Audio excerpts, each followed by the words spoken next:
Mrs. Peter Rabbit, a reading by Simon Towning. Chapter 8. Peter Rabbit stared and stared at the tracks in the soft mud of the swamp in the old pasture.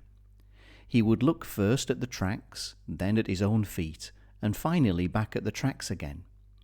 He scratched his long right ear with his long right hind foot.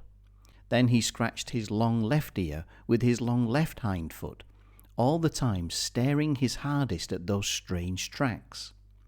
They certainly were the tracks of a rabbit, and it was equally certain that they were not his own.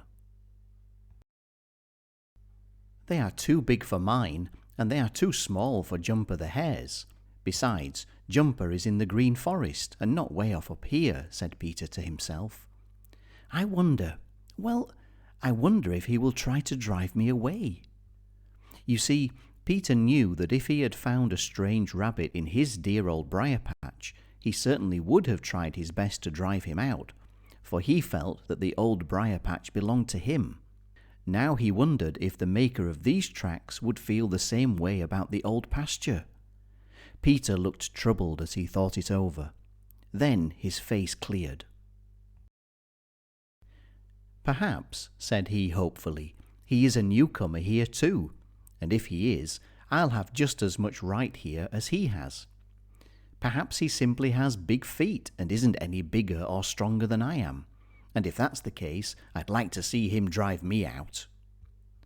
Peter swelled himself out and tried to look as big as he could when he said this. But swelling himself out this way reminded him of how stiff and sore he was from the wounds given him by Hooty the Owl, and he made a wry face.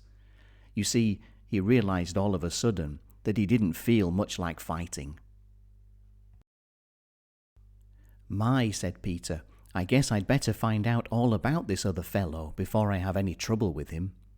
The old pasture looks big enough for a lot of rabbits, and perhaps if I don't bother him, he won't bother me. I wonder what he looks like. I believe I'll follow these tracks and see what I can find." So Peter began to follow the tracks of the strange rabbit, and he was so interested that he almost forgot to limp. They led him this way and they led him that way through the swamp, and then out of it. At the foot of a certain birch tree, Peter stopped. "Ha!" said he. "Now I shall know just how big this fellow is." How was he to know? Why, that tree was a kind of rabbit measuring stick. Yes, sir, that is just what it was. You see, rabbits like to keep a record of how they grow, just as some little boys and girls do. But as they have no doors or walls to stand against, they use trees. And this was the measuring tree of the rabbit whose tracks Peter had been following.